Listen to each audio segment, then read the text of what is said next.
Hi there, I'm Casca Tlingit artist Dean Heron from Yukon Territory, member of the Wolf Clan from Liard First Nation, home communities of Liard, Teslin, and family in Ross River. I have been carving now for 14 years and a professional artist since 1993. Today what I want to show how to do is to create a paddle pendant using yellow cedar and some woven material for the necklace part of it. So the first thing that we're going to do while we're making our pendant is take some tracing paper and trace off the shape of your paddle. And that can be a little bit of research. I just went online and looked up Tlingit paddles. And once you've traced one side, you can just fold that tracing paper in half and then trace on the other side, so that when you place it onto your board, you're cutting it symmetrically.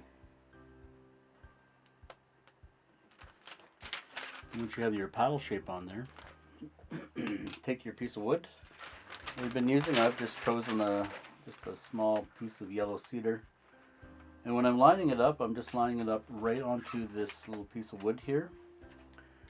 And I flipped over my tracing paper so that the pencil side is down, so that when I trace it over again, it transfers over to that piece of wood. And then I'll just go over it one more time with a pencil. So after you've drawn on your pattern on top of your yellow cedar board that I've chosen here, I'm just going to cut it out here on the 14-inch bandsaw. Right, so in order to make sure that we're using safety, I use push sticks, just so that my fingers don't get close to the blade.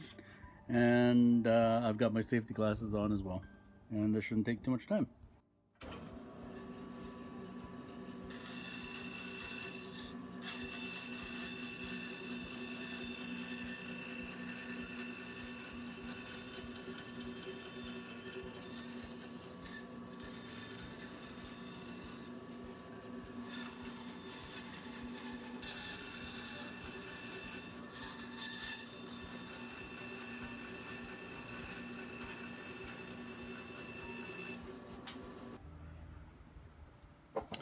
So we are going to shape out the paddles now to make them nice and thin like this one I've got here.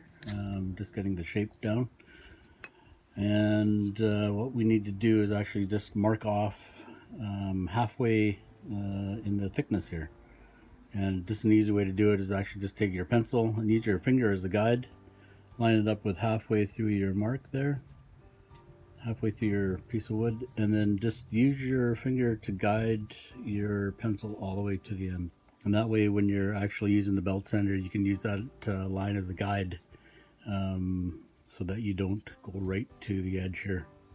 And that way you can have it even on both sides of your paddle. The step after I've drawn my line on is to actually shape one of these small paddles. And what I'm going to use actually is a belt sander. Makes the job pretty quick and easy, although it kicks up a lot of dust, and for that I use a mask. And what I'll do is I'll use the guideline as my way of measuring, making sure that I'm getting the right thickness.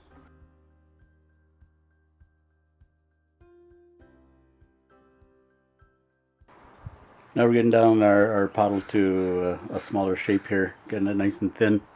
What you might notice is at the very end here where the handle is, you want to make sure you put in your handle that so it looks like a handle. So what I'm using here is a flex cut knife. It's a straight edge knife for doing small work, and this is one of the smaller knives in the collection that I have. So I'm using my straight knife. This is all this sort of end grain that's popped up here, just where the handle is. What I'll do with this knife is actually, I won't cut it straight across this way. I'll actually put it at a bit of an angle, and that way when I'm going across the grain, it actually slices really nice.